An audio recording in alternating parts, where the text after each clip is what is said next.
Diolch iawn, John, am recordio'r sesiwn yma. Ga i gyntaf ddiolch i'r grŵp ymchwil amlieithrwydd am gwahoddi heddiw yma mwyn i siarad heddiw yma am amlieithrwydd ac addysg. So can I want to thank first the Multilingual Research Group for inviting me to give a presentation today to discuss multilingualism and education. So I'm just going to put my slides up. So if I share screen, and I'll show you my slides now. So hopefully everyone can see my slides. If you can't see my slides, if you could just pop something in the chat, just let me know. That would be great. So hopefully everyone can see my slides. Ie, da ni'n gallu gweld nhw. Oh, diolch yn fawr, Elin. Diolch yn gadarnhau. Okay, so yeah, as I said, so today in the session I'm going to sort of discuss multilingualism in education, and here's my email address. So if you do have any questions after the session, then please feel free to email me. So my email is jonesl26@cardiff.ac.uk. Okay, so in this session, I'll start off by providing an overview of the existing research that explored multilingualism in education. And I know that some of you, I'll be talking about some, I know that some people here, I'll be talking about their research, so there's a bit of pressure on me to sort of make sure that I've explained the research well. So I'll be talking about some things that as researchers have looked in terms of multilingualism in education.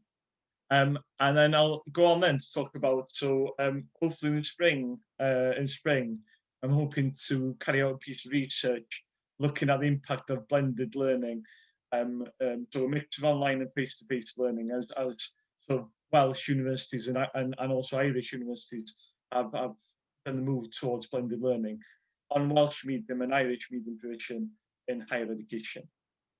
Okay, so I'll start off with by discussing some of the existing research. So there's been some research which has explored the impact of multilingual education on children or young people's lives.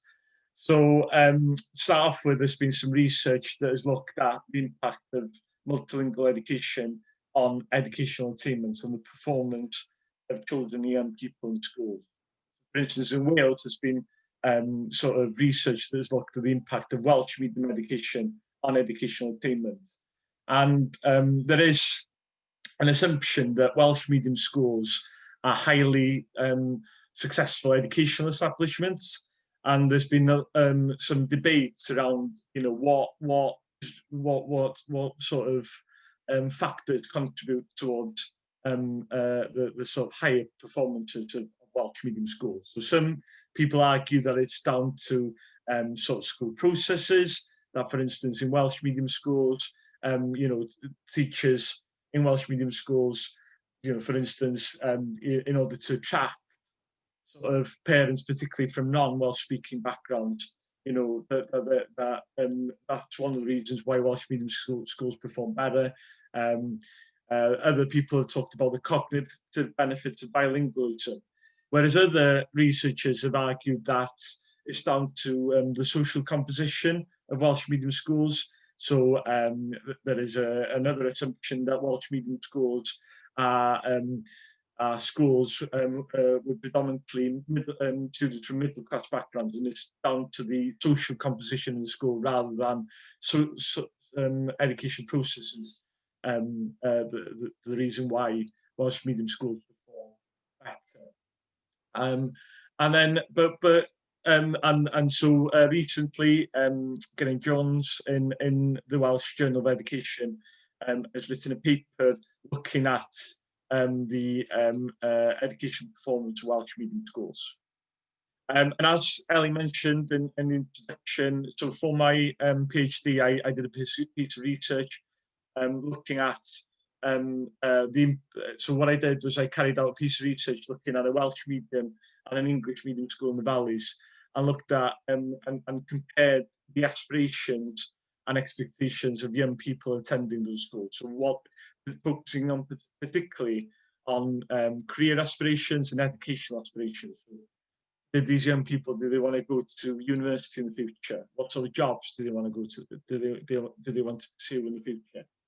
And looking at the impact of these schools on aspirations. So there's some research that's looked at the impact of multilingual education on children and young people's lives. There's also been some research as well looking at the impact that multilingual education has on children and people's language attitudes and language identities. So for instance, Elling, for a master's dissertation, sort of looked at sort of plurilingual students in a school in South Wales and looked at their attitudes towards the languages that they encountered at home, but also within the school as well. Part of my sort of PhD research, I sort of one of the things, you know, if you're talking about aspirations of sort of students attending Welsh medium schools, you also need to think about, well, their language attitudes. How do they view the Welsh language and the English language? You know, what role do they consider the Welsh language playing in their futures? And so I wrote and published a paper last year looking at perspectives and attitudes towards Welsh medium study at post-compulsory level. And this sort of links to sort of the previous slide as well. There's been some research as well looking at sort of the decision-making process in relation to multilingual education. For instance, researchers have looked at you know, the decisions that young people make in relation to language of study, whether they decide to study, so for instance in Wales, whether they decide to study in Welsh or whether they decide to study in English. So for instance, there's been research on further education. For instance, Laura Beth Davis, who recently published a paper in the Coleg Cymraeg Cenedlaethol's multidisciplinary journal Gwyddorau, but also there's been some research at higher education level as well. And there's also been a wealth of research which has looked at parental choice with regards to multilingual education. So for instance, in Wales, there's been you know, numerous research which has looked at you know, the decisions the parents make with regards to the medium of education of their children. Whether you know, why do certain parents opt for Welsh medium education and certain parents opt for English medium education. And another plug, sorry for sort of talking about my papers, but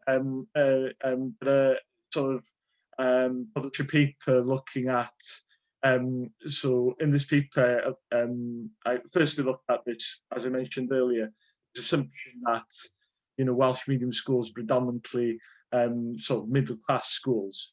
And so what I did was I looked at to look at social composition of Welsh medium and English medium schools in South East Wales, and looked at how choice of medium of education might contribute to the differences in the composition of Welsh medium and English medium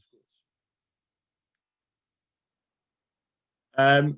We've also looked at, there's also been some research as well that have looked at sort of curriculum developments with regards to multilingual education.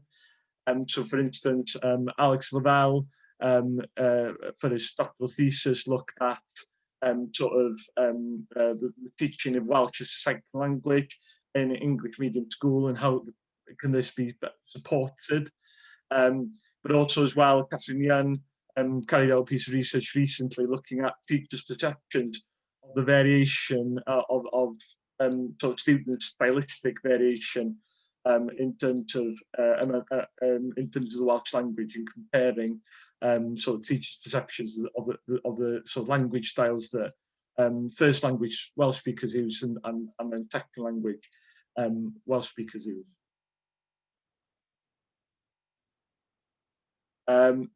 And there's been some also as well social linguistic research on multilingualism in education.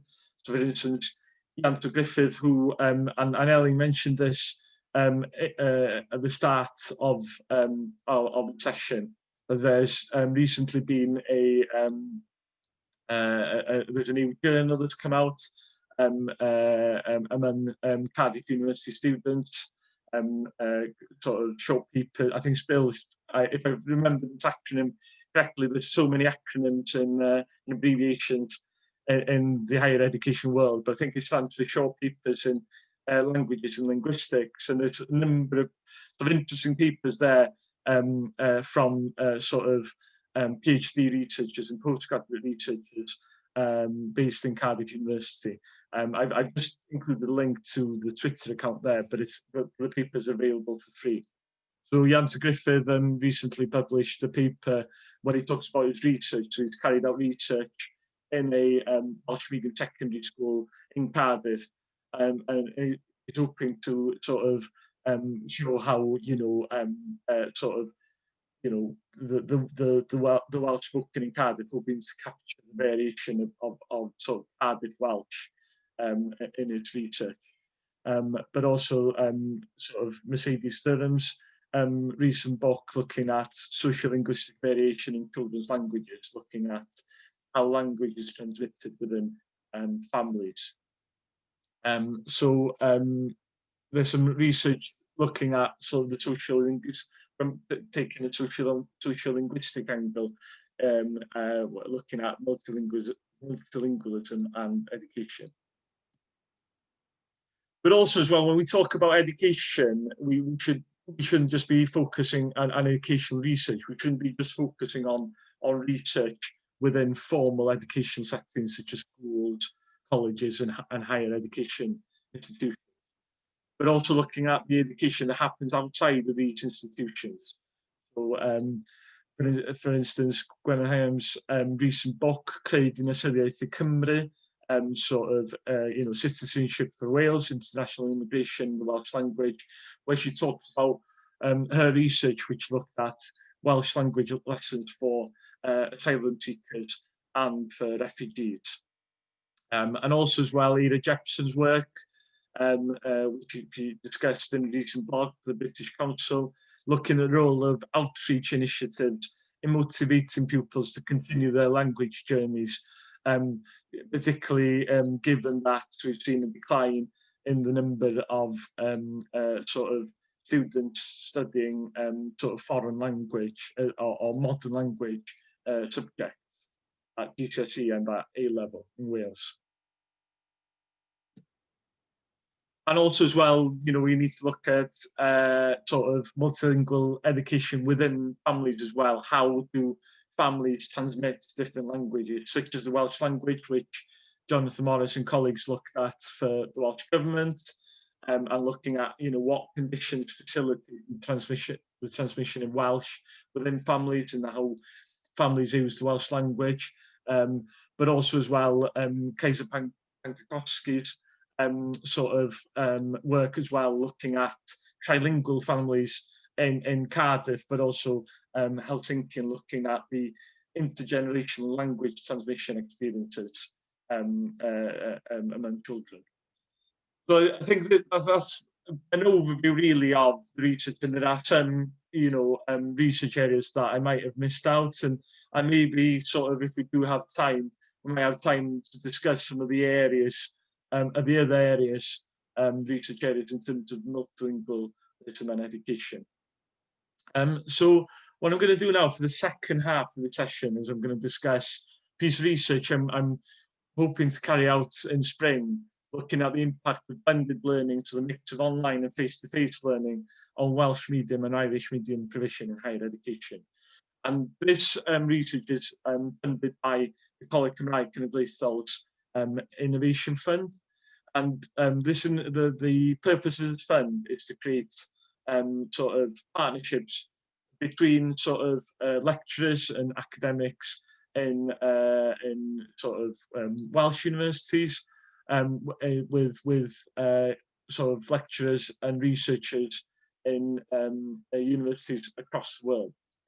So a bit of background. So I applied for this funding, and initially what I wanted to do was I wanted to sort of go over to Ireland do some focus groups and interviews with lecturers and students, students studying through the medium of Irish, lecturers, so providing Irish medium education provision, and also do the same in Wales as well in terms of Welsh medium education, and look at sort of, best practice in terms of developing Welsh medium and Irish medium provision, looking at lecturers and students' experiences, and also as well at the same time, but looking at some of the challenges and barriers that lecturers and students face in terms of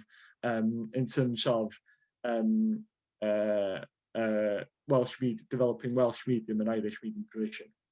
And we all know what happened in March. Now, luckily, I hadn't booked anything to go over to Ireland, but I had to change my plans. And so, sort of coronavirus, the pandemic, hit us all in university, and so I had to rethink in a way my piece of research. And so what I decided was I would delay this piece of research and would carry out this piece of research during this academic year. And so what I did was so what I've decided to do instead is to look at this move towards blended learning. So as a result of COVID-19, universities in Wales and Ireland have been delivering their course through what we'd call blended learning, so a mix of online and face-to-face learning.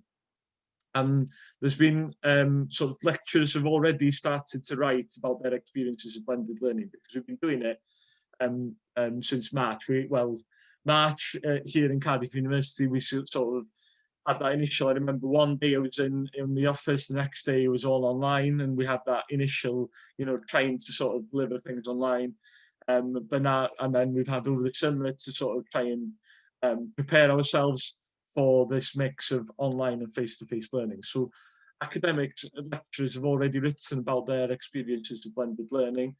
And there's also been emerging evidence of students' experiences of blended learning. For instance, the All-Parliamentary Group, the students in Westminster, I think it was in October, they held a meeting with students and student union officials to sort of find out about their initial experiences of blended learning during the start of this academic year. And so they did a mix of online and face-to-face learning.